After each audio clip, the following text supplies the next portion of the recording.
amžių gal net 103, bet iš kur čia girioj girdis keistas bildesys. Gal konkorėžis nukrito ir kam nors sakin, galbūt bitė nepataikė savo avilin. Čia raudonkepuraitė, raudonais batukais, girioj pasakų tikroj.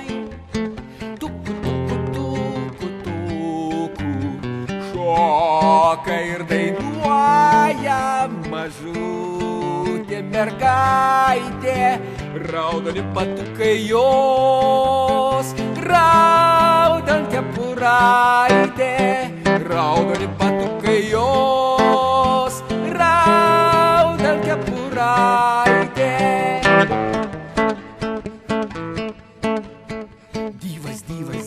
Dyvas, kasgi ji tokia? Jei ne bitė ir neslyva, tai kodėl maža? Gal susirgo jos senelė ir jai vis blogin? Ji net vilko nebebijo, eina vis pirmin.